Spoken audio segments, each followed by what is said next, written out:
Hey, Coach, how you guys doing? Hey, can you guys hear me all right? I did see one comment that the music was a little loud, so I tried to turn that down. I was reading through some of the comments. A lot of good conversations going on in the comments on YouTube and on Facebook. And I am pumped to get back to some of this live training. I'm going to talk about a little bit about what we're going to do in this the 7-day challenge. It's totally free for you guys to watch. What I'm doing is I'm recording a course that I may release down the road. Haven't put all of that together yet, but I like doing these live. I like getting your input and your feedback, because I'm always trying to find, when you're a coach, when you're on the floor with your kids, you can actually every day it's like how a doctor practices medicine. Is what we do on the floor with our players. So when you're on the floor with your players and try something that doesn't work, you can make adjustments on the fly. Me not coaching currently, when I'm actually teaching and working with you with the Princeton Offense, trying to find out different ways how you respond to different ways that I'm teaching and talking about the offense really helps me do a better job and explaining and breaking down and trying to make it simpler and more easy for everyone to understand. So if you guys can hear me, okay, see, I think, yep, you guys can hear me, okay. Phil, how you doing? Nathaniel, Steve, you're here from the Philippines. Lisa from Indiana, how you guys doing? See, Creighton, I want to see if you guys haven't already, let me know where you guys are from in the comments. Let me know what level of where you're at with your Princeton offense. I know the West Coast coaches, you guys are actually playing right now. Your season is still going. For everyone else, what's your summer situation look like? I know in Ohio, they're actually lifting the mask mandate June 2nd or June 3rd. So I think things are starting to get back to normal. Hopefully it is for you too. So are you guys having camps at your school? Are you guys going to shootouts? Are you traveling to team camps? What's all happening in your world? Let me know in the comments. And if I don't get them all right now, I will go back and take a look at them. So some really good conversations going on in the chat. So Texas, see who is from Texas. Let's see. Ryan, AAU 8th grade girls. Maine. Awesome. Creighton, glad you're back, man. Yeah. When I'm looking this way, that's because that's where I've got the camera here and I've got the comments over here. So as I turn around, I'm just trying to keep up with what's going on. Okay, so right, so welcome. This is the Princeton Offense. This is a 7-day challenge. I'm trying to do a little bit new format than what I've done. I've usually done 3-day events. I'm trying this out to see how this works. I'm trying to break the offense down a little bit differently. Some of this will be, if you've seen a 3-day event, then some of this is going to be similar. But some of it, hopefully, I can get in. I'm going to get a little bit deeper into individual topics than I was able to there with this format. So we're going to try to go for 60 minutes, no longer than 90 minutes each day. Today and tomorrow might be a little bit on the shorter side. Wednesday and Thursday might be a little bit on the longer side. But we'll see how, if you guys know me, and I know Phil in there, it's like I can kind of keep going and going and going. So like we all do with our players, it's kind of similar for me here. So everyone can hear, everyone see. Live, and let's see. Looks like I might have lost Facebook. Just refresh and see if I got Facebook back.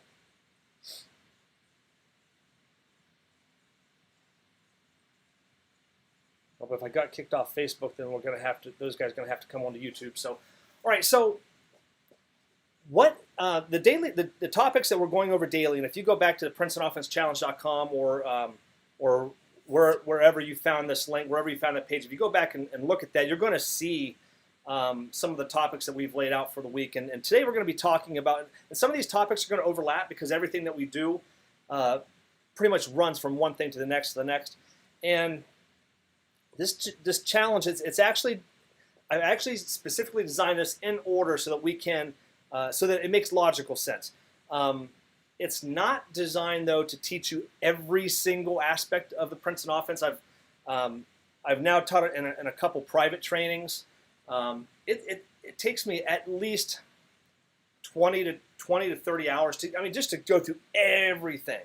And I've done that before. It takes a long time. I think we're going to spend about 7 to 10 hours. So I'm going to teach a lot in this 7-day thing. And each replay, a lot of you are asking about replays. They will be available for 24 hours. I'm not going to leave them up the whole time because, again, it will be something that I'll turn into something and maybe sell down the road. Again, I haven't decided about that yet, but I really like the opportunity just to get your feedback of what I'm teaching and how you're receiving it, and if it's making sense or if something's confusing. Please let me know so that I can try to find a better way to explain and to teach that. But we're not going to get through every single possibly thing in this offense, but you are going to get an excellent start. And actually, when I first started learning the offense, I learned all the X's and O's. I dug through video cassette after video cassette. Let's see if I can grab one up here. Yeah, my head coach, he gave me, I got about 9 of these full of like 3 or 4 games apiece. And I went through every game, every film, possession by possession, writing down every single play, everything they did. And it took me a long time to take all of those and put them all together. And then it even took me a couple more years to figure out, well, what are they doing and how are they getting from one to the next to the next? But when I learned all of that was one thing. Once I learned the concepts behind it, and actually there's a lot that I've learned just by coaching online and holding these that I did not know when I was actually coaching. So you're really hopefully getting a lot of good stuff in this. So, but what we're gonna break down the X's and O's for sure, and every day we're probably gonna go over some X's and O's on the board, or at least we're gonna go in bits and pieces day by day, and then I think it's Friday or Saturday we're gonna actually go over the real X's and O's of the core 4 sets and series that we'll talk about. And then hopefully some of the stuff that we've been building up until then is going to just like click, and you guys are just going to get it. You guys are going to really understand. You're going to have a really good start. The thing is, a lot of coaches they just don't know where to start, or they've got so much. There's so much stuff they can do. And I was overzealous. I was very ambitious as a coach, and I was a young coach when I first got hired as a head coach. And I wanted to run everything. I wanted to run it exactly the way that the Air Force Academy ran it, and that was Joe Scott's Air Force, Chris Mooney's Air Force, and Jeff Bezdelik's Air Force. That was my core influence. I wanted to run this offense exactly like those guys. And one of the big mistakes that I found out was I couldn't do that for 2 reasons. One, they had way too much in, and 2, they had players that I did not have. Okay, but for 2 years, maybe even 3 years, I tried to put in so much. But by that 3rd and 4th year, our guys were starting to get it was getting better and better. But I put in way too much, way too early, and I tried to run the offense that did not match my players. Okay, so when you're going through this training, keep that. It's going to be one of the core thoughts behind this when we're really trying to break down how to install it. Keep that in mind. Don't worry about having that you want to. I want to do point, and I want to do low, and I want to do all of this. Really, just kind of take a step back, breathe. You're going to have plenty of time to get in everything you want to get in, but we got to get the start done correctly. So okay, so let's go. So it's the concepts and the philosophy. That's really what when we're going through this. The X's and O's will actually come. It's the concepts and the philosophy behind it really drives this offense. Okay, and we'll get more and more that day after day. So, where do you actually start with your players with the Princeton offense? What's the first thing? One of the big questions everyone's asked. I don't know what to start. I don't know what to teach first. Now, talking about the X's and O's, first, I should say before we actually say where to start. some of the things that you do not want to do, again, like me, you don't want to run every single set in every single series. If I were to break down low post or point, you can run low post, and there's 3 or 4 different ways that you can run low post. There's 3 core ways you can run the point series. What happens is a coach will try to put in low post and all of the options, and then they'll also put in point and all of the options. The next thing you know, you got 6, 8, 9, 10 different things going on, and your players get overwhelmed. Okay, so you can't run every single set and every single series, at least in the beginning. Once you've built this up in your program, after a couple years, 3 years, 4 years, now you have this, what is Popovich called? You have this corporate knowledge that's coming through your system, and your players will actually be able to start teaching your younger players, and they're going to be exposed to it in middle school and as freshmen and over the summer, and those freshmen are going to become sophomores, and it's just going to become easier and easier. But especially if this is the first time you teach, don't worry about trying to put in everything. You want to take your personnel into consideration as well. So sometimes if you're running point, the point series, maybe your personnel works better with one version of or one option of what you can run out of the point. Okay, so don't run every single set in series. Don't try to get everything, and don't try to be too ambitious. And then also don't try to run the same amount of stuff. Don't run. You don't want to run all the options. You don't want to run it like a collegiate team runs it if you don't have collegiate type players. And same thing. You want to put in everything that you can put in the offense, because it's just going to bog you down. Okay, so your number one goal has got to be how to install the offense that allows you to compete with better teams. That's the number one thing. That's the number one thing. And what you're going to hopefully get when we're done with this 7-day thing, the 7-day challenge, is what I want to do is I want to teach you how to get started the right way. And then I'm going to show you how to install it. By the time we're done, you're going to know how to install it in 3 days if you're putting in the summer, or even 1 week once your actual season starts next fall, next winter. So the number one goal of what we're trying to do is we're trying to install the offense that allows us to compete with teams that are better than we are. Okay. Again, and I've talked about this. There's 3 different types of teams on your schedule, and the first type of team is teams that you are clearly better than. And if you're playing against that team that night, those are the games you should show up. And if you play to your potential, you win those games. Okay. Now, if you lose focus one night, or these are the games that, and we don't always win all of these. The ones that we lose, it's usually because we play down to their level, down to the level of competition, and we get upset. Okay. The second type of game that we play are the teams. This is the one that's probably mostly on your schedule, are teams that are similar in talent, similar in ability, similar in skill. And for those games, coming down to the wire is going to be who's more disciplined for 4 quarters, who's making their free throws, who's not turning the basketball over at the end of the game, who's got a player that's going to just make a play at the end of the game. And in that situation, sometimes it's just what team is better prepared. The third type of game that you're going to play in your season is the one where they are clearly better than us. We are the underdog. They're a 15, 20 point, 30 point favorite. Do we even belong on the court?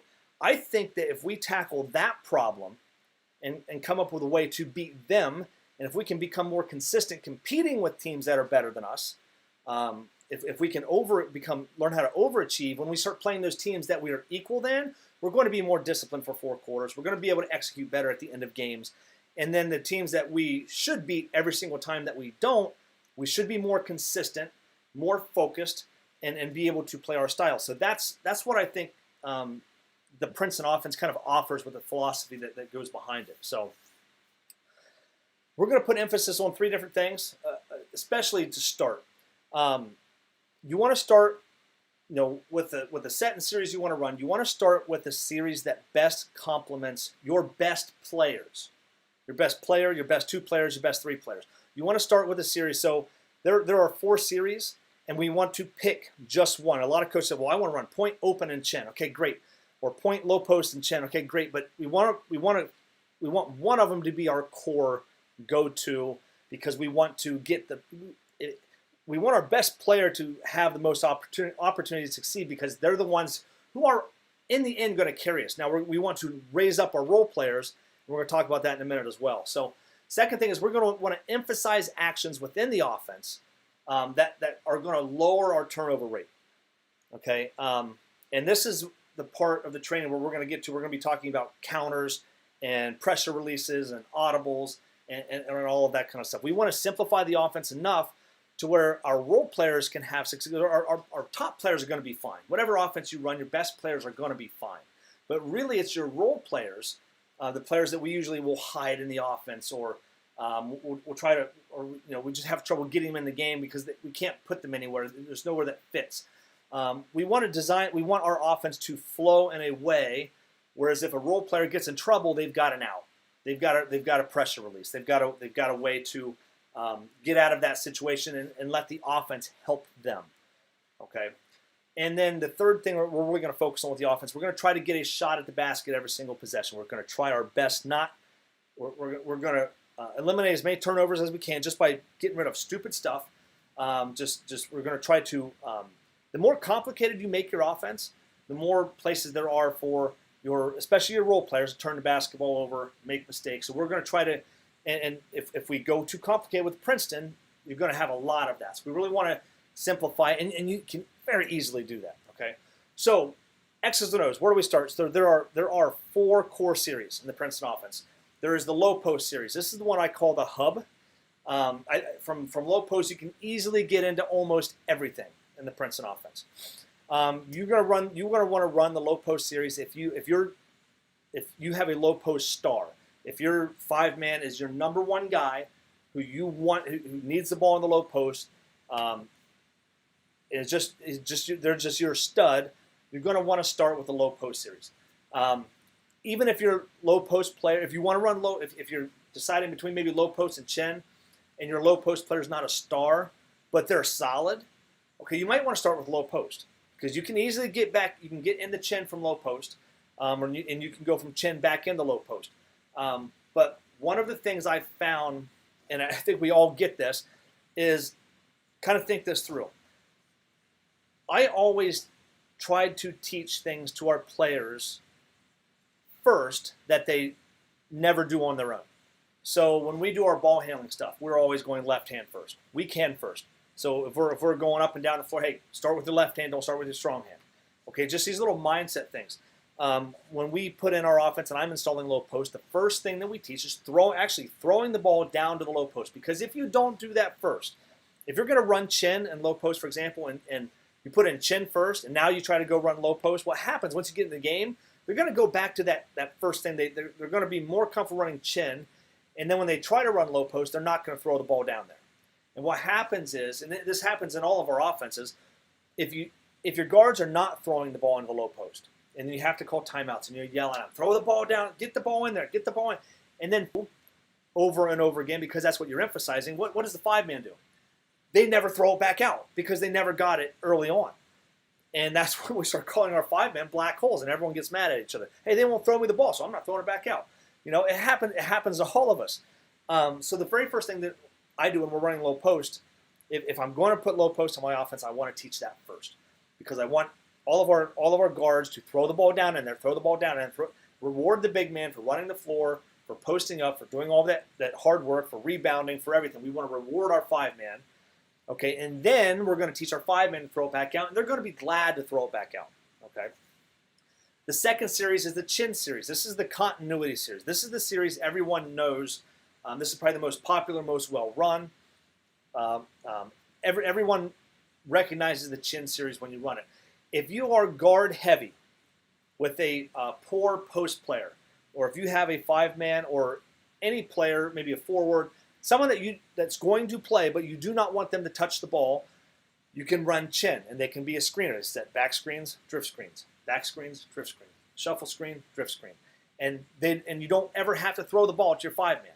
Okay, so if your personnel looks something like that, the chin series is a great place to start. Also, if your skill level as a team is average or below average, chin is a great place to start because there are a ton.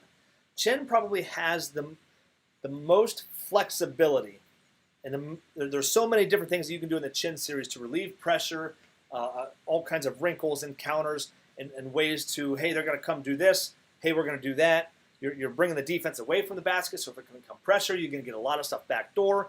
And if you can get your average and below average kids to make layups, which we heavily emphasize in everything that we do, then I think the Chin Series is going to be one that's going to give your players the most opportunity to have some success, if that makes sense. So I do apologize if some of you guys are coming on from Facebook. Our Facebook feed just dropped. I do not know why. I haven't gone live in a while, but it definitely doesn't look like it's there anymore. The third series of the Core 4 series is the Point Series. Point Series is kind of like the sexy one of the group. Everyone wants to run the Point Series. This is the one where this is kind of the attacking series. Everyone wants to run it. It has the most moving parts. A coach asked me a question the other day, and Matt, he sent me a message and said, which of the series do you think is the most complicated to run? And I'm kind of like, well, it's a tough question. On their own, I think the Point Series has the most moving parts. So I would say that the Point Series does. But if you're just running one option out of point, if you're running point screen away, I think point screen away can be easier than executing a low post. But if you're running point screen away and point over the top and point down the middle, trying to do all three of those, that is certainly the most complicated. And because the actions of each of those all kind of end up in their own thing, okay, if you run it in one particular way. So it's probably the most complicated, but it's probably the most advantageous for if you have guards, if you have skilled guards, and if you have a 5-man or a post player who is a good decision maker, good passer, starting out with a Point Series would definitely benefit that kind of team. If you're skilled, your 5-man's good with the ball. Maybe not a great low post player, but maybe just good with the ball, not turnover prone, can catch the ball, handle the ball, get the ball back out, make good decisions. The Point Series is a great one for you to run, and it's a great one for you to start with. But again, if you want to run point and low, and you have a low post kid that's solid or a stud, start with low post first. Okay, I definitely want to be clear about that, because if you start running the Point Series, I would say with the Point Series, the ball is always going to the 5-man first anyway, so you could probably make an exception with that. But if you think the Point Series, if you're like super guard heavy, even if you're 5-man solid, good decision maker, good passer, you want to start with point, you could probably get away with starting with point and then going to low post second. But I think if it's easier to go from low post into point than it is from point back into low post. You can do it, but there's a lot more stuff that kind of flows and happens. So I would still that's why I call low post the hub. Okay, you can get into everything from low post. Okay, the last one is the Open Series. Oh no, let me go back to point one more time. There's something I missed. If your personnel, if you have a lot of good drivers, a lot of good shooters, and especially if you if you got a 5-man that again might not be good in the low post, but because they're not good back to the basket, but hey, if you could put them in a pick and roll, I could throw them the ball from bounce pass or lob. They can catch a jump stop, shot fake, and score. Okay, the Point Series would be good for you then as well. If you like that ball screen and roll, if your guards are good at driving, guards are good at shooting, all of that kind of flows well within the Point Series. The fourth and the last one is the Open Series. This is probably the one that gets talked about the least, but it is probably the one that puts the defense on their heels the most, because it's kind of like 5-out. It's kind of like it kind of has a 5-out read and react feel, where the ball is at the top of the key and there's no help side defense. And when there's no help side defense, and we call this Dr. Jim Burson. He was at Muskingum University for years and years and years. He's probably one of the first guys who took the offense from Princeton and was able to break it down in a way that a lot of us could understand it. He was one of my influencers early on as well. But he called this 5 spot, he called it the garden spot, because once the ball gets here in your Open Series, things just kind of start growing. And what he means by that is because there's no help defense. You get backdoors, you can get handoffs, and there's all kinds of it's kind of like pick your poison.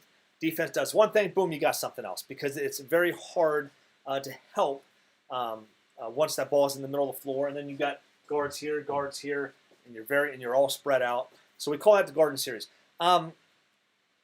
If you have a 5-man who is a good 3-point shooter and a good decision maker, can take 1 or 2 dribbles, very good passer, open series is a great place to start. If you want to play small ball, if you have a 5-man, or maybe you don't have a 5-man, and you want to run more of a spread type offense, the open series is a great offense to start with.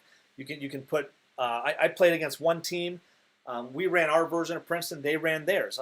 Actually, this coach actually played for Jim Burson at Muskingum University here in Ohio. It's kind of fun to watch his version of Princeton and mine. And we actually coached together for a couple of years, which was fantastic. But he actually ran probably his best athlete and best I would say best playmaker, and the kid was like 5'9", and they put him in the open spot. But man, once he got there, you could not take a pass away from him. He was a great player. He can get in gaps. He got you back door, and we really had to emphasize taking away back door. So then they got wide open threes. Very difficult to guard if you've got that kind of player running the 5 spot in the open series. You can also run chin with that kind of kid. A kid that can shoot the ball, you can run chin where he's setting screens. Next thing you do, popped in and get in the open series, and then boom, they can start picking you apart. Okay, so that's kind of what that's kind of if you have that kind of personnel. If you have good guards who want to play small ball, if you got a 5-man that can shoot the 3, good passer, good decision maker, that is where the open series would probably be a good place for you to start. Okay.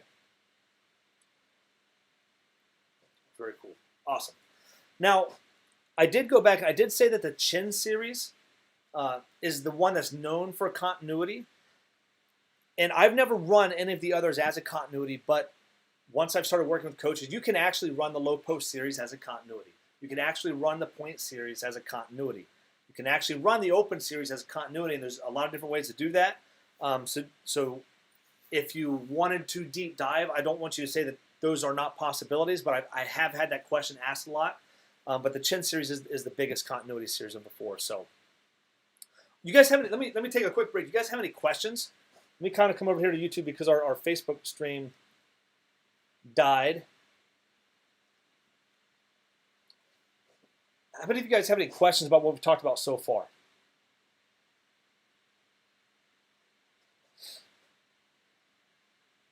And I have a little bit of a lag, so you guys put those in. I'll kind of keep checking those a little bit. So the reason why I want you to pick one of these 4, the one that you choose, and we're going to do a big. I tell you what, let's set up and just kind of go through these a little bit. I will do a little on the board here before we get done. Actually, I probably should because then of what we're going to talk about next. No questions yet. Thanks. No worries, Nathan. Or Nathaniel. See, Brian used to run point and low post, but really didn't have a good low post option. Yeah. And here's something else. You can actually run the low post series without throwing it down to the low post. Okay. I think I'll talk about that in a couple days. But very cool. Kind of keep putting your questions in. If I don't get to them, I will try to come back tomorrow. Tomorrow, before we start, I'll ask questions about today as well. So, okay. So the next part, so what do you think about, what do you flow into out of a fast break? Well, it just depends on exactly where you start. If low post is if I get low post in, when I go fast break, I want to flow up right into low post. Whatever the core series, whichever core series you pick out of those 4, whatever. If you go into fast break, you don't get into anything. It kind of depends on where your players are on the floor. If you ended up off balance, but what we do is we back dribble back to one of these 2 slots because if Princeton starts out with a 2-guard front, back dribble in any of these spots, and then everyone else fills, and then boom, zip the ball to the wing, and you're started your low post series. If I wanted to put it all in, what would I teach first? Low post. I would teach low post first. I would probably teach. There's different ways to do that. So because of all the counters and different phases and audibles, and I think we're going to try to talk about that on the last day. I like low post and do point, and I like low and low post and do chin, and then I'll teach those 3, and then I'll finish up with open. So I'll teach low post first, either chin or open, or chin or point, and then I would finish with the open series. That's usually how I do it. But you can go low post into chin into open, then point, or you can go low post into point, into chin, then open. Or there's so many different. There's not a wrong way to do it, but you want to. The first one that you put in is the one that's going to I would go step by step with which one's going to be the most advantageous for your players, or especially your best player. Start there, and then the second. I'm getting way ahead of myself because because you're going to pick your first core set, and then actually the second set the first core set's going to be what's going to be best for your best player. The next set you actually kind of want to run might be the set that's going to actually help your role players. So that's a great question, but I would do low post and then point, and then I would probably teach open, and I usually teach chin last. Because what I found was chin is it's the simplest to teach. It's got the continuity, but it's also the most scoutable. So everyone knows when they see a shuffle cut, a 2-pass reversal, shuffle cut, drift cut, they know what you're in. But once they've guarded you for 20, 30 seconds running all the other stuff, and then you finish with chin, that's usually when we would get our layups and the defense would break down. Is it possible to run the low post spot as a break and then go directly in the chin? It is. It is, and there's extra stuff that you have to do, but yes, you can go from low post in the chin. Let's see, David, and that was David Cobb that asked that. Yeah, and there's I'll get into a little bit more of that, David, on when we talk about the X's and O's. If you run low post, for example, and let's just kind of, if we zip the ball here and we run low post and we throw it down here, and your wing's got 3 different options. So when you think about what you want to get in next, and I'm getting ahead of myself a little bit, but it's kind of a little bit of a rabbit hole. So hang with me. If I go low post corner, the low post series flows into one thing easier than another. If I go low post cut, it kind of it's going to kind of get us into the same kind of action. But if I go low post screen away, this is the one that's going to get me into actually easier to get into chin. Maybe like low post corner flows well with point, low post screen away flows well with chin. And we'll break that down later this week as well. But yeah, you can easily get from low post in the chin. So if you're not used to running open post motion, would the open series be the best place to start with? I think so. If you think that helps your best player, or maybe you don't have a best player, but you have a good conglomerate of role players, I think running open to start would be a good place to start. If you want to run open and then try to put in low post second, I think it's going to be harder. I like starting where my best player is. But yeah, you can definitely start if that's the team you've got. Douglas, and definitely you can start with open. So Lisa, I'd love to figure out how to run what you choose without audibles. You want to run what you choose without the audibles. What do you recommend? I think I'm going to need a little bit more. Expand on that a little bit more, Lisa. Let's see. Phil, low post and chin is great. Yeah, it is. And Phil, you and I have talked about a lot of different ways to do that. Yep, awesome. Okay. Yeah, John, Michael, yeah, you can throw it to the forward, you can throw it to the wing and easily get into open. We'll talk about that a little bit as well, okay? All right, awesome. So let's actually do that. Let's do it right now. So the next part I want to talk about today is how do you enter each series. So we talked about the core 4 series. You're going to pick one that matches your best player. I'm going to talk about how you pick the next series in a second, get into that a little bit deeper. But how we enter each of these series is a big key to the whole thing. So one of the things I like to do is one of the big concepts you have to understand is, again, we're going to talk, some of these topics are going to blend over. So if I talked about something today and you hear it again 2 days from now, that's okay because it's really kind of reinforcing it. But we start almost as high as 3-point line extended and way off of the 3-point line because the first thing we want to do is we want to be open. We don't want to get open. That's one of the things that we do to take the tension out of the game.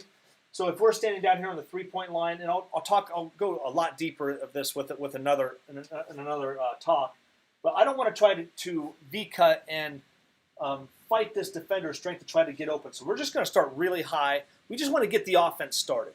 We want our point guard to be able to see, are they open or not open so that we can make a quick decision.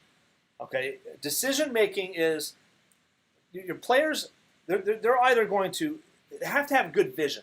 And to have good vision, you can't put them in a position where they have to think, are they open or are they not open? Because that's the point in time when we start thinking, And when we start thinking like that, then we start reacting slower, and then we're trying to guess. And then then that's when you start to turn the basketball over more often.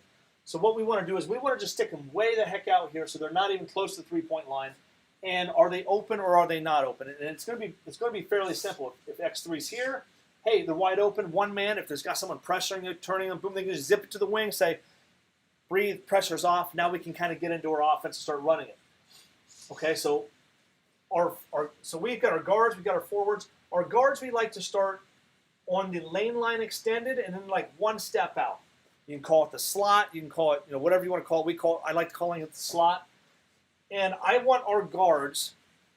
We'll call all 4 of our players on the perimeter guards, but we'll call our top 2 guards, or we'll call our wing players forwards. I want our guards to be able to know what they're going to run, or at least have. I've got option 1. If they take that away, I get option 2 before they get to half court. Okay, especially if you have a team that's kind of picking you up here.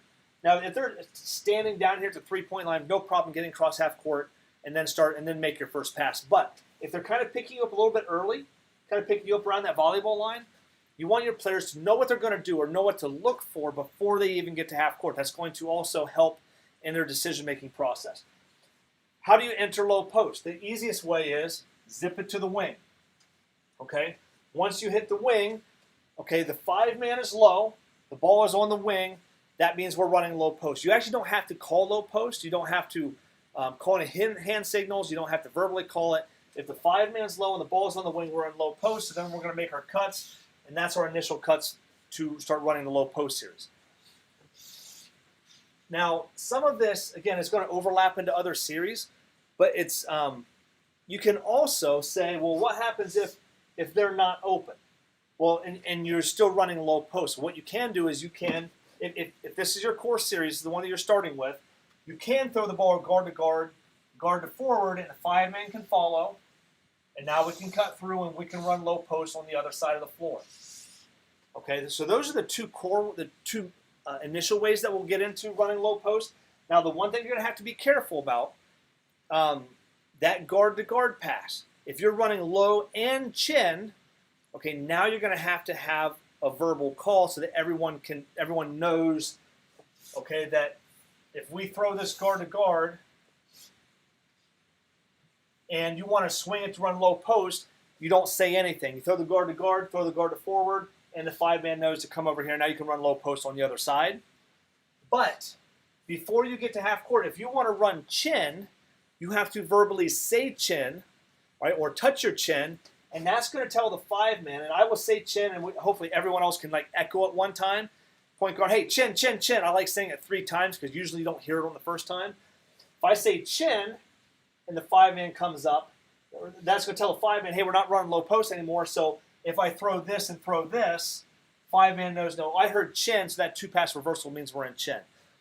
Sometimes we'll want to run some things that look similar, and you have to have that call in between, because this is the core way to run the chin series. So this entry is going to blend with the chin entry. So now, if we verbally call chin, 5-man comes up. Now when I throw this 2-pass reversal, 5-man's high, so now we're into our chin series where we come off of our shuffle, we come off of our drift.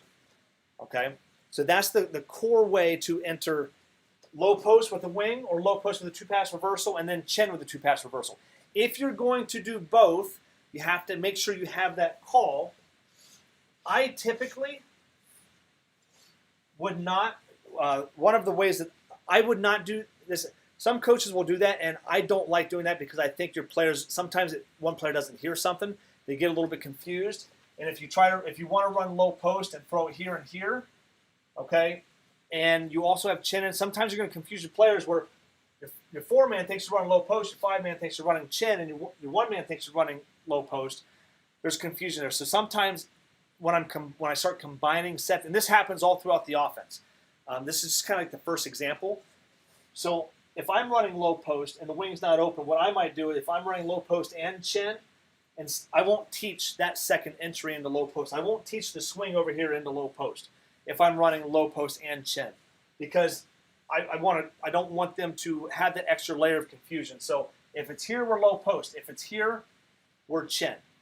sometimes that's one way to really simplify it, and how your players can know, well, if the ball goes here, we're in this. If the ball goes here, we're in this. Or if the 3-man is not open. If 3-man's open, boom, hit it there. We're in our low series. If 3-man's not open, hit it here. We're in our chin series. Okay.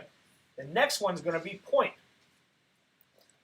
Okay, because let's say there's two main ways that we enter the point series, and I'll tell you how that works with the defense here in a second as well. But the two main ways is one, to say go or wave them through. Some coaches call this the go series. Some call it the wave because you say go. Some coaches call it the wave series because you're waving them through. And what we're going to do is we're going to basically come down, and before we get to half court, okay, we want to have our decision made. We're going to wave this player through. We're going to call point, point, point. Or we're going to say, hey, go, go, go. Or just wave them through. Everyone kind of sees that. That means everyone knows we're in point.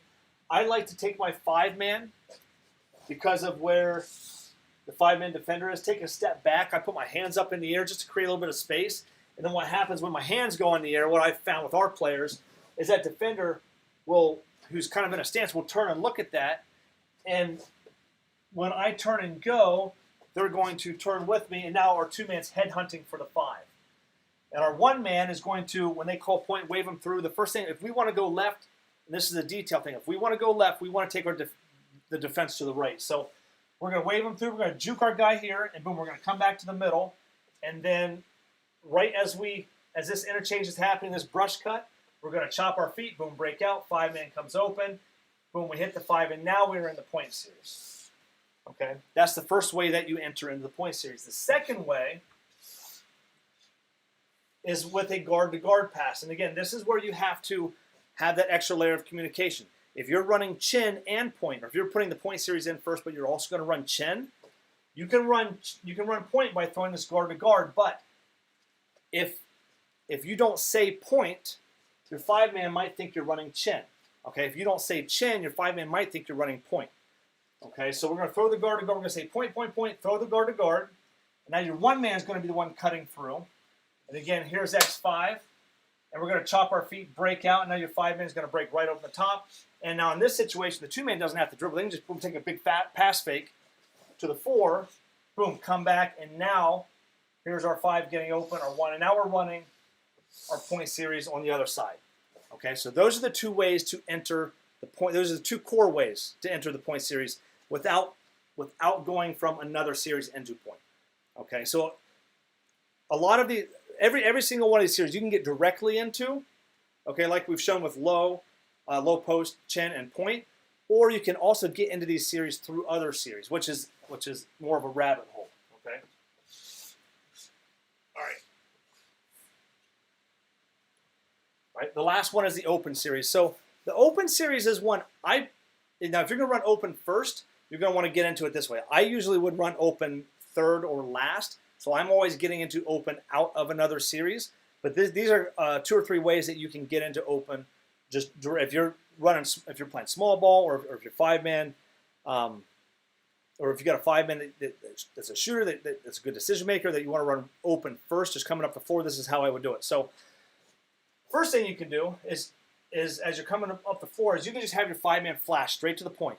And if your 5-man is a little bit quicker than the kid guarding them, they can just boom, just flash, break away, and you can just throw it right to the 5 and then cut straight to the corners. Okay, that's one way that you can do it. That's the first way and the quickest way. I wouldn't say the quickest way, but that's with your 5-man's maybe starting low, or your 5-man. If your 5-man's not bringing the ball up the floor, that will be one way. You could also have your 5-man. Maybe they're not starting in the low post, but maybe they're starting around the free throw line. Now what you can do is your 5-man can maybe pin him, and this is, again, I don't like V cutting, but this is the situation where he might be able to pin and just pop, hit your 5, overload to both corners, and now you're in the open series. Another way you can do this is if you're running small ball, and your 5-man is a good ball handler, maybe your 5-man is your inbounder because they're kind of more guard oriented. You can have your 5-man as your inbounder. You can throw it back to the 5, and the 5-man can just bring it right up, and you can overload to the corners, or you can push these 2 down, fill the wings. That's another way that you can get in the open series. And then the last way which might even be the easiest, is as you're coming down the floor, again, we want to start with our wings high. I like, especially if you're playing a team that pressures you, the higher you can come, the better. We just want to be open. We don't want to try to get open. So if your wings are open here, or they can even step up a step higher, is just zip it to the wing.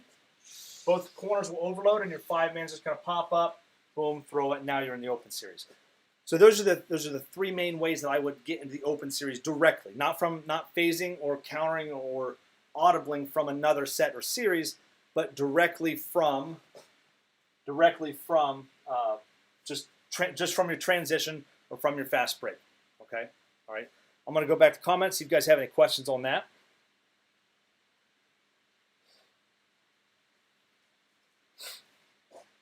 If you guys have any questions, go and put them in. Again, I got a lag, so I got about 10, 15 seconds. So if you do have a question in the comments, type question and then write your comment. That'll help me find them through some of the conversations that are already going in there. Okay? All right?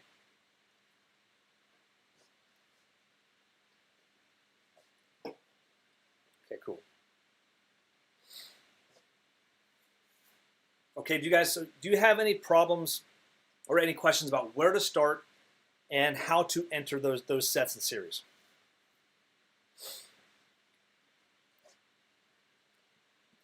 And then I've got a couple more things yet. One thing I'm going to give you here at the end is I want to give you a one-pager.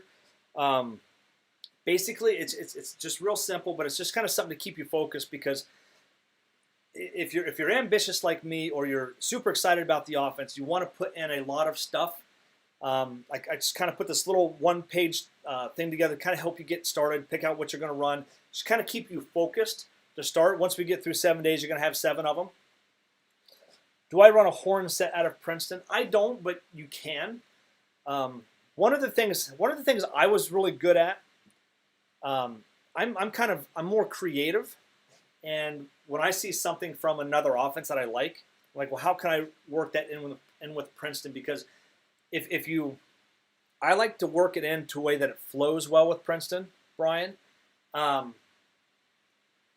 instead of just trying to run a set play. Because if I want to run a horn set where you're filling both of the elbows, I want to do it in a way that's going to flow well. And I don't have anything planned. I'm just kind of riffing here. But if I wanted to do something like that, I would probably. So let me just. Okay, so I'm doing this on the fly. I want it to flow into my Princeton because I want to be able to flow. I want to keep flowing. I don't want to run a set play and then be stuck. Okay, that's why I'm like anti-set play. Now I love quick hitters, but I am so anti-set play offense that steam will start coming out of my head if I keep going there. So if I want to do something with like a horn set, I might do this. I might have my 1-man take them away, my 5-man flash high. I might have my opposite forward flash in, and I'm going to come over here, something like this. So now, and maybe try to hit my 4 here, and then try to run something, whatever kind of action you want to run.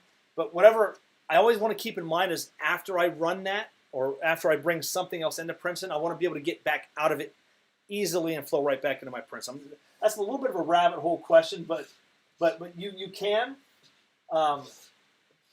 You just kind of have to be creative, and you don't want to get too far away from your concepts that is totally different, or you just want to call that, hey, this is a quick hitter, and try to get one thing out of it. But remember, Princeton is not a gimmick offense. It's not a quick hitter offense. It's not a set play offense.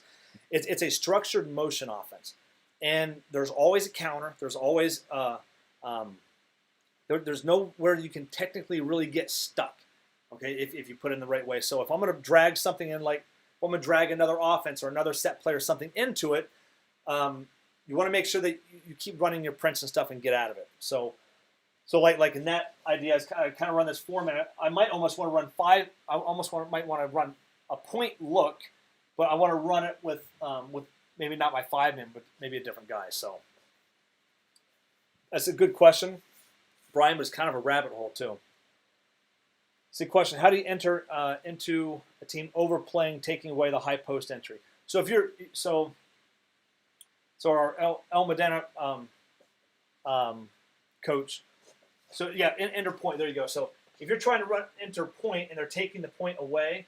So if you're running point is actually, if you're running it from the top, it's actually very easy to get in. But that's one of the ones where if they're taking the five, if they take point away, I'm not going to run. I'm not going to run point. I'm going to go into the next thing. So this is again not part of this topic, but if we're getting into the point series and we're coming here and you're saying X5 is taking that away or X1 is taking that away, I'm not going to, if they take it away or overplay it, we're not going to throw it here. We're going to do what we call play opposite, and what Princeton teams call opposite. So we're going to, the 5-man is not open, but we're going to play opposite, and then we're going to do something over here. Okay, I don't want to go into all of that because I don't want to go down a rabbit hole. It'll take this topic about 15, 20 more minutes down in the future. But we're not going to throw it there. We're going to boom, play opposite, or maybe we keep our dribble and go over the top. But if they take something away, we're not going to fight them. We're not going to fight them. If they take it away, fine. I'm not going to sit there and hold the ball and then have our 5-man try to V-cut and try to get back open again. Okay, we're just going to flow right in, and that would be a counter. If the defense takes something away, we're going to counter into the next thing. That's the perfect example for that. I'll probably get more into some phases and audibles on the last day. So, John Mike, do you always use the 5 at the top and open? I do, and because it depends on your 5. If I've got a 5-man that's a low post player, so let me describe you the 5-man that I had. I had a kid that's 6'5", pretty good in the low post, not very good on the perimeter. We would run open to him, but he's he's the kind of player that I could not put on the perimeter because as he's cutting and moving, if you have a 5-man that can't play a guard spot, I would not change out my 5. But if you sub him out for maybe a forward, I could put anyone in there at the open spot. I put my point guard there. You could put your second best ball handler. Doesn't matter how big the kid is. Kid's 5'6", or if they're 6'3", you can put any one of your guards in the open spot. I think guards are probably the most difficult when you've got them there. Now, if your big man can if they understand the offense well enough, I tell you what, let me do this, John. If there's let's say if you did get your 1 here, and let's say this is a traditional big. I'm going to correct myself. I say yes, you can do that. And yes, I would do that. I haven't, but you can. But what I would do is with the 5-man on the wing, instead of, because there's four different things you can do right away. You can dribble at, and you got a back cut on either side, or you can dribble at either side and get a handoff. I'm going to, if I go to my 5-man, I don't want my 5-man coming and get a handoff. So the 5-man is going to be, hey, you've got to go back door. And I'll send my 5-man back door back into the low post, back where that's their game. Now, if your 5-man can play on the perimeter and can do all of that stuff and can run all the guard spots, then you can do pretty much whatever you want. If I were to run this way, away from our 5-man, I'm going to want to run whatever action I run. What happens is when you're running something like this and you go and you've got a traditional 5 on the wing, what happens is the 5-man's defender's like, well, they're not a threat, so they're going to come in here and crowd the lane. That's one of the reasons why I like the 5 at the point, because if the 5's at the point, X5's at the point. So the team's maybe best defender or best basket defender is the furthest away from the basket. So then when we start running right, running left, and getting guards back door, there's no shot blocker down there. I know that especially works well at the collegiate level because there's more spacing at the collegiate level. We'll talk about that in a couple days as well. Definitely good question. But I would typically always use the 5 at the top spot because it's easiest to get into. Sometimes if you want to mix that up, you have to do there's a couple other steps that you have to do. But you can definitely do it. I not my favorite, but if I did do that, John, I would specifically design that if my low post traditional 5-man big was on a wing, I would get them back into the low post. Thoughts on keeping the 5-man high and setting a back screen for the cutting guard instead of running a brush cut? Yeah, Jeff, you can definitely do something like that. You can definitely do something like that. Let's see. Ryan, question: what would you do? What would you use as your starting point if you had 2 post players that needed to share time on the floor, One is a skilled ball handler, shooter, and passer, but the other is a dinosaur. Put the dinosaur in the low post. And then there's Ryan, there's going to be other places in the offense where you can get that your second five-man that's a skilled player. You can get them in the post many different ways. We post up all of our guards and all of our bigs. Ryan asked that question here. There's going to be another topic that's going to fit better into that. But you want your dinosaur in the low post. He's your low post player. But what you'll do, Ryan, is you'll run different actions, different counters to try to get that other kid back into the low post in a different spot, and then we'll bring your other five-man high. Kind of like if you're running chin. Kind of like if I don't have the example right on the top of my head. Ryan, ask me that question here and again in a couple days. Yep, awesome. Okay. Oh, yep. Thanks, Ryan. So you put your five in the corner a lot for the same reason you explained. Yeah, you don't want them out there, but once they're in the corners, fine. But if you go their side, now you got to bring them up to the wing, and you got your five-man on the perimeter. Now, if they can pass it to a guard in the low post, that's fine. But once you play opposite the five, whatever side you put them in, I think that X5 is going to be like, he's not a threat. Now he can go over, or she can go over and just kind of help on one side a lot more than the other. Okay. On the break, Stanford runs the point through to the opposite corner. How can I get the point back to the top rather than burying the point? So what Stanford's women did, they ran, so again, you have the two different entries. If your point guard is your best player, whoever you want running the point the most, like if you want your point guard running the point, I would be waving them through. Okay, what Stanford does a lot of is they throw this guard to guard and cut through because you get into the offense quicker. So now your point guard is doing exactly what you said. They're running to that opposite corner, and now we're running point with maybe not your best player. Now Stanford's got 4 All-Americans on their team, so they can run the point series with any one of their players. But if you want your point to be the one running that, then you're going to want to be waving them through. Does that answer that question? Because you do, once you have, if you don't have like 4 guards who are all interchangeable, you are going to want to, you can most certainly run the offense to where, or at least start all of your players exactly where you want them, and then run your first and second actions.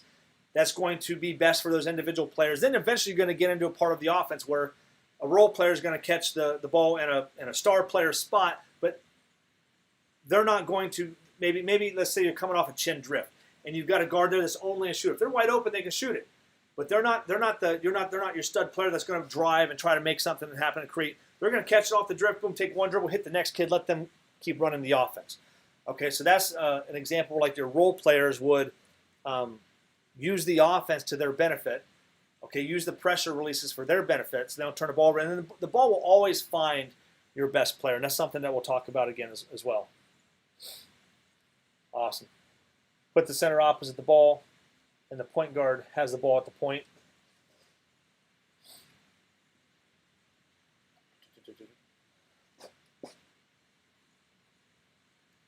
John, I'm sorry, I'm out of context where you're at there. Okay. All right, so now that we have your core series locked in, so you've got the core series, you've got the first one that you want to pick is the one where your best player, right, where your best player is going to be the spotlight's going to be on them. So if it's low post, run low post. If you don't have a best player and you're more guard-oriented with a 5-man that's not good, run chin. If your guards are very skilled and you're an attacking team with a 5-man, that's a good decision maker. Look at the point series. And if you want to run small ball, or if you have a 5-man that's a really good perimeter player, you can start with the open series. We'll talk about how to enter all of those sets, and we're just talking about how to enter them, not how to run them. We're going to talk about that another day. And then the last thing is, so now I want you to go and look at the second series that you want to run, but when you pick your secondary series, kind of look at it in a way where, okay, we're running low post because that's great for my 5-man. Okay, but now I've got all of these other players that maybe are more role players. What's the next set or series that's going to benefit them? Okay, because you can always go back into low post and get the ball down to your stud. Okay, but is the next series the point series where you have guards that are good drivers, good shooters? is the next series, the chin series, because you have average guards, below average players that need more pressure releases. Okay, or are you playing more small? Can you play? Is your 5-man great in the low post, but also one of your best perimeter players? You might want to run low post and open. Okay, so the first series that you're picking out of those 4, what's going to be best for your best player, and then the second one's what's going to be best for your core players. And you can run 3, you can run 4. I would not recommend running if you have not been running Princeton with your players, and if you don't have a lot of higher IQ players, then you're going to want to start a little bit slower and just pick one, move into second. And we'll talk when we get into the X's and O's in a few days. We'll talk more about all the options out of low post, all of the options out of point, okay, and a couple different options out of open. But you're not going to want to put every single one in right away, okay, because what you're going to do is you're going to overload your players. And you might be able to execute in practice, but once you get out in the game, it's kind of like going through Taco Bell and looking at their menu and trying to figure something out that you want, or going through Cane's Chicken, where there's a 1, 2, 3, and 4, and that's all you got. I go to Taco Bell, and that's like reading Greek. It's like I never know what I want when I go to Taco Bell. I go through Cane's Chicken. I want I want box 1 or box 2, and that's it. You want your players to be able to make quick decisions. Okay, so what happens is you have all of this stuff in, like Taco Bell, like that Taco Bell menu, and then your point guards bring up the floor and they have all these choices to choose from. They might make a slower, more hesitant decision, and that's what we want to kind of avoid to start out with. Okay, so pick one that's going to be best for your best player, and then the next core series pick is going to be for your role players. Okay, so those are the big things, and this is going to help you and your players stay focused on the core actions that you want to run with your offense. Then once we start putting together how you flow in from one to the other, once you start putting it, then you can start. So you put in that core series, you grab that second, but you can start grabbing. So okay, I like this from open, or I like this from point, and you can bring in just a little bit from each one, and then you keep building up a lot of different stuff from your offense. Lisa, what's the easiest for high school players who cannot remember lots of detail? I would say definitely chin, because chin, if they have a hard time with all the detail, because chin's a continuity, I think that's why most teams run chin, because it's the easiest one to learn. It's got the most repetition. It's got the same. You got a 2-pass reversal, you got a shuffle cut, drift cut, shuffle cut, drift cut, and it just goes over and over and over again. And they're slower and less skilled than others. I like chin because I like the spacing. If they do try to pressure, you always have a lot of different opportunities to go back door and run a different action like that. And that's something that we'll talk about in a couple days as well. Okay? Any other big questions? What I want to do, I'm going to put this in the comments. I don't think I have it to where I can pull it up and show you. But if you guys want to go here and you can download the one-pager for the day, it's kind of cool. It's not rocket science or anything like that. Let me see if I can pull it up for you and show you. And there's going to be 7 of these.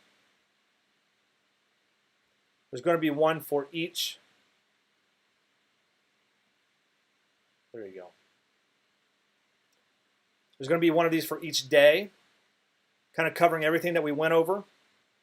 So if you guys want to copy this, it's kind of just a simple breakdown of what we did today, kind of where to start, something you can print out, something you can circle which one you're going to work. Just kind of get in, once we get through the 7 days, you're going to have a small starting playbook that's going to kind of keep you focused, kind of keep you going in one direction. So I just put in the comments, there's a link. It says Challenge Core 4. You guys can go down there and you guys can download that.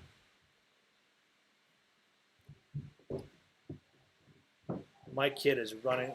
Uh-oh. Uh-oh. Come here. My son is broken away from upstairs and has come down to join us. Okay, do you guys have any other questions? Again, I'm going to try to keep these at about an hour. So we're about an hour, a little bit more today. And then tomorrow we're going to be breaking. I think tomorrow we're going to be talking about your players and how you elevate them within the offense. Okay, because your best players are going to be fine. Whatever you run, your best players are going to be fine. They're going to get theirs. But your role players are the ones that can take you to another level. Okay, and I think that's one of the big things that Princeton does is it allows your role players that might not, if your best player can dribble, pass, and shoot, okay, but you've got another role player that if they have to take more than 4 dribbles, they're in trouble. Okay, when you're running Princeton, there's never a spot where any player has to dribble more than 2 or 3 times. Okay, especially if you design it that way, if you install it that way. So what we're going to talk about tomorrow is how do we elevate your role players within this offense, because you might have a role player that can only shoot. Okay, so when they're running part of the offense where they get the ball, but it's not a shoot, there's not an action that's getting them a shot.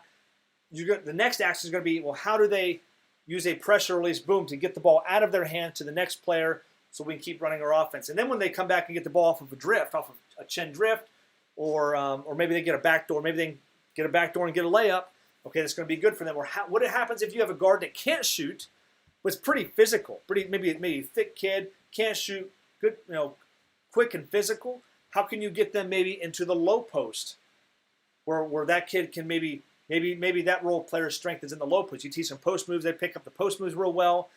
Can you get that guard into the low post? Okay, so tomorrow we're going to be talking about how we're going to elevate those role players. Once you can elevate your role players, the Princeton offense to a star player is kind of like the triangle offense to Michael Jordan. Okay, if once it was Jordan rules until they put in the triangle, until Phil Jackson, Tex Winter put in the triangle offense, and now they couldn't all focus on Jordan because now they were elevating their role players, and NBA players are good players. So you got Steve Kerr and John Paxson and Scottie Pippen all running this offense, and they're getting their looks in the offense. So the defense has to be more honest on them. They start doubling Jordan, the other guys pick him apart. Okay, they start playing more even. They can't double Jordan. Jordan goes and does his thing. Okay, so if you have a best player, I use this analogy a lot. If you have a best player who is afraid the ball is not going to be in their hands enough, this is actually going to free them up more.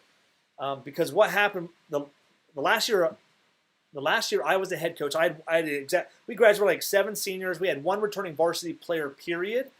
He was a starter, and I was afraid he was going to be the most selfish kid on the court the entire season. I was kind of worried about that. But what I found out was he actually was very chill. He would run, the ball would come to him, and he wouldn't look to go tackle. He would just kind of run the offense, boom, snap it, and play. He knew that the ball was going to come back to him, and it did. And our players knew that the ball kind of needs to go through him for us to be successful. We'll take ours when we get them, but the ball was always going to find our best player. Then when it was time, when it was go time, where he needed to have it, when we needed a bucket. I should share the story. So, a team that beat us, it was one of those situations where early in the season, this team beat us that had no business beating us. It might have gone to overtime. We were getting beat by 10-15 the whole game. We got it close. We might have gotten it to overtime. We ended up losing.